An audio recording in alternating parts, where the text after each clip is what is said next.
Well, good afternoon. I'm here to give an update on Tropical Storm Idalia. I'm here joined with Florida DM Director Kevin Guthrie, as well as Major General John Haas, who's our Adjutant General for the Florida National Guard. Before I get into those details, I would like to say a few additional words about what happened in Jacksonville yesterday. Florida, the state, and its people condemn the horrific racially motivated murders perpetrated by a deranged scumbag in Jacksonville at the Dollar General store. Perpetrating violence of this kind is unacceptable, and targeting people due to their race has no place in the state of Florida. Casey and I extend condolences to the victims of and their families on behalf of the entire state of Florida. I've spoken with Jacksonville Mayor Deegan, Sheriff Waters, and President Faison from Edward Waters College. We will work with Dr. Faison to ensure the college has adequate security, just like we've done when our Jewish day schools have been receiving threats. We're not going to allow in the state of Florida our HBCUs to be targets for hateful lunatics like the guy yesterday. Now, with respect to Tropical Storm Idalia, it is currently 80 miles off the coast of Cozumel with 35-mile-per-hour winds. It will become a hurricane by late Tuesday afternoon. Landfall is currently expected along the Big Bend region on Wednesday, and it could arrive at the state of Florida as strong as a Category 2 hurricane. The storms, of course, as we know, these things can wobble, so Floridians along our Gulf Coast should be vigilant, even if you're currently outside the cone, and indeed you could see impacts if you are in a place that's outside the cone. We issued an executive order yesterday to allow prep time and to stage resources to be able to respond to the storm's aftermath. Our Emergency Operations Center here in Tallahassee will go to a level 1, 24-hour round-the-clock, starting at 0700 tomorrow. Please listen to your local officials. If you look at this Big Bend region, the models are probably more in agreement than when we had Ian last year, but these things can shift. There's still some uncertainty out there, so please just heed the warnings of your local officials. Continue to watch the news. If you are in the path of this storm, you should expect power outages, so please prepare for that, particularly if you have one. If this storm ends up coming in the Tallahassee region, there's a lot of trees that are going to get knocked down. The power lines are going to get knocked down. That is just going to happen.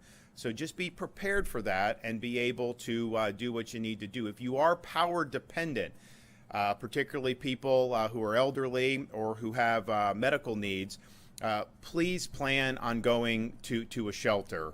Some of these counties are going to be announcing that they will be opening shelters, I would imagine, in the next day or so. That will be a good decision because the chance of you losing power if a Category 2 hurricane hits is very, very high. In terms of resources, we have mobilized 1,100 National Guardsmen, and they have at their disposal 2,400 high water vehicles, as well as 12 aircraft that can be used for rescue and recovery efforts. Power. The power companies are going to start pre-staging linemen starting on Monday.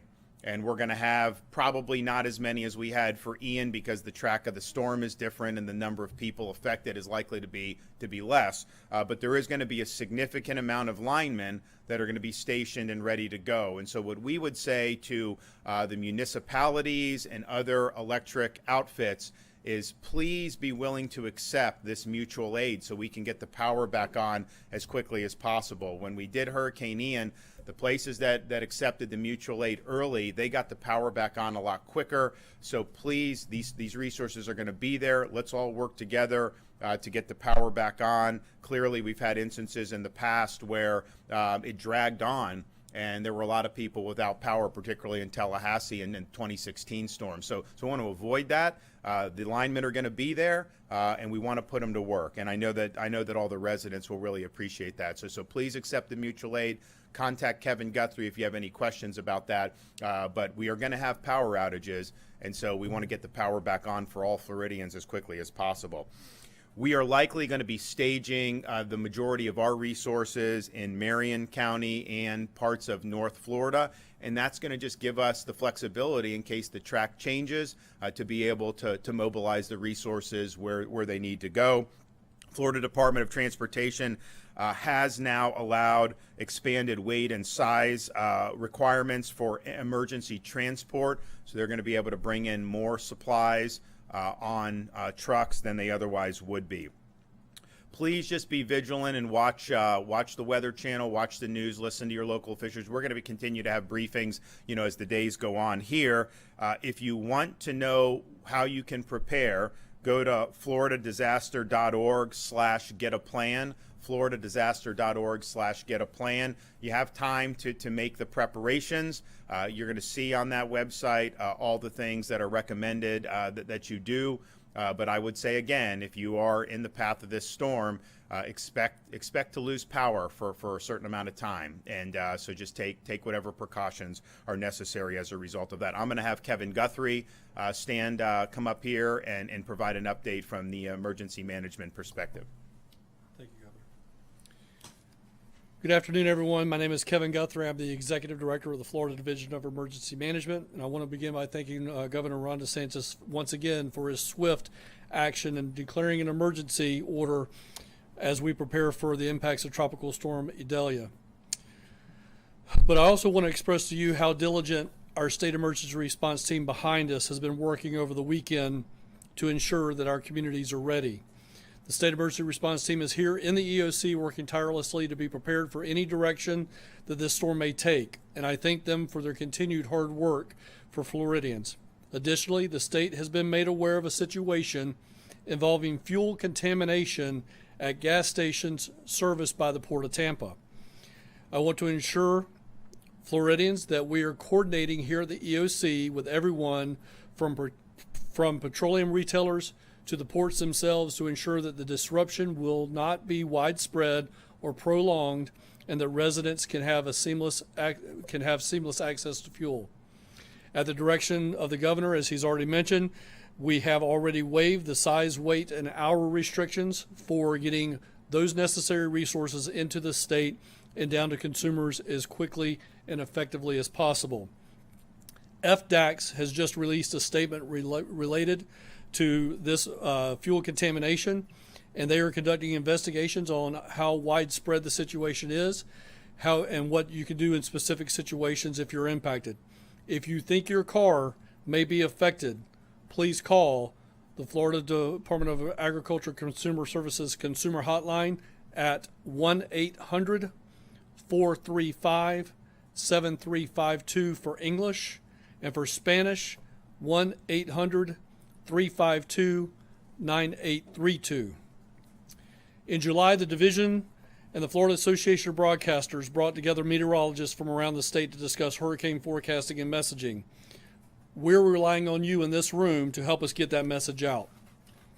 I want to stress that every tropical storm, every hurricane is different, and this is no exception. We cannot gauge our ability to withstand future hurricanes based on prior experiences. This will not be Hurricane Hermine. This will not be Hurricane Ian. We need you to pay attention to what we're asking you to do. A few things that you should keep in mind. Do not focus on just the cone.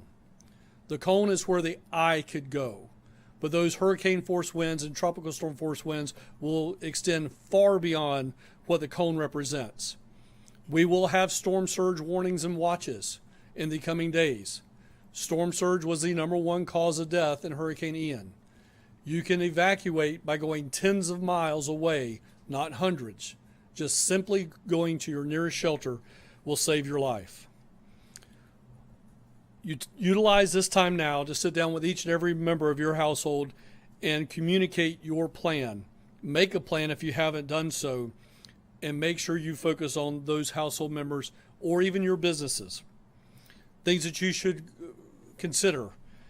How will we receive our communications and warnings? What is our plan for shelter? What is our evacuation route? What is our internal family communication plan if we should get separated? How do I communicate with my employees? Are just some of the things that we would encourage you to do. The governor's already mentioned this, but additionally, medically dependent Floridians and those with access and functional needs can receive extra assistance during a disaster through the State Special Needs Registry. If you are not familiar with that, please go to floridadisaster.org. That's floridadisaster.org/SNR for Special Needs Registry. Once you have taken the time to make a plan, take a stock of you and your family's disaster supply kit. If you need additional information on your disaster supply kit, please go again to floridadisaster.org/kit. If you need items for your kit, we are in the middle of a tax holiday. So please make sure you take advantage of this first ever, Florida First, second iteration of the tax holiday.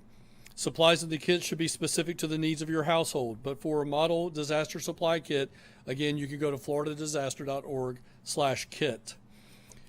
I've said this once, I'll say it again. If your kids do not eat canned tuna, don't buy them canned tuna. Please get them stuff that they're going to need, that they're going to eat, so that you take care of everybody in your household. Last that I want to talk about is know your home and know your zone. What do we mean by this?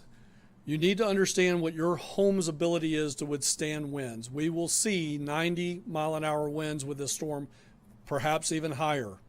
So please know if your home can withstand those hurricane-force winds.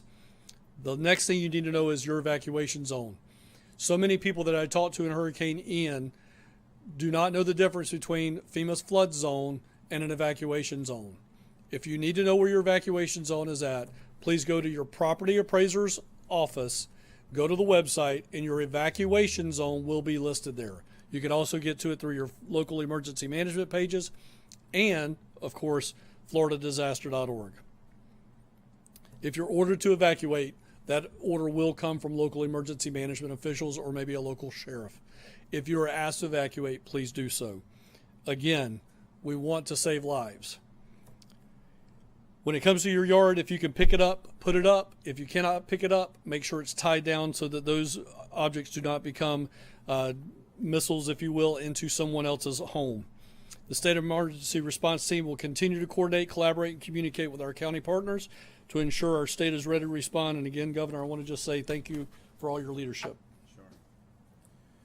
I'll just also say, I mean, if you look at, we have the track up here. I'm sure people have seen it on TV or whatnot. So it's going basically Taylor-Dixie County is where they're saying that the landfall is going to be. But and I do think that these models are a little bit more in agreement than when we did Hurricane Ian. But I do remember being here on a Sunday afternoon for a Wednesday impact and seeing the impact be up in North Florida in that Big Bend area, and it ended up hitting Sanibel Island and those areas down in Southwest Florida. Now, that was partially because you had one model taking it way west, and they kind of were just averaging it, and so it ended up there.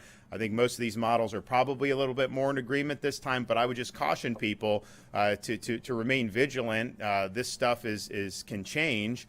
We've had storms hit outside the cone in recent years. I mean, you know, we've had in Pensacola a couple years ago, outside the cone, they got massive flooding. So if you're in Tampa Bay, if you're in some of those areas, you absolutely could have major impacts. The fact that it's bent a little bit more south from where it was maybe this morning, the Hurricane Center thinks it very well may migrate back further west and be more in line with Tallahassee. So people here in Tallahassee, you know, you're not out of the woods at all just because it moved a little bit to the east. So I would just say anybody on this Gulf Coast, certainly from Tampa all the way up to places like Bay County, you should absolutely be very vigilant right now.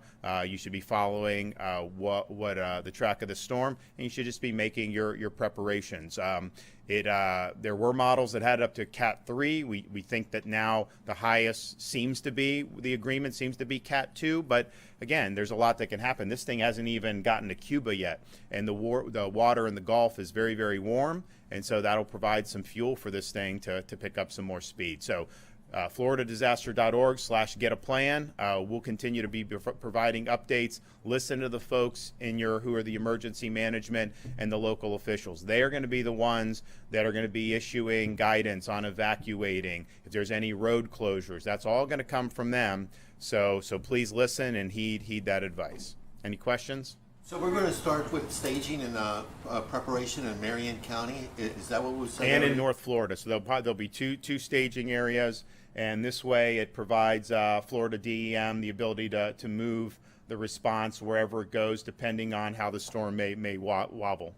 Sir, what is your travel schedule going to look like with this? Obviously, you were supposed to be out of state for campaigns and whatnot. We're locked in on this. We're gonna get the job done. This is important, so people can rest assured. We've always been ahead of the curve on this. Kevin and I were talking about this middle of last week, a week ago. And all the preparations that have needed to be done have been done. Those preparations, of course, are ongoing.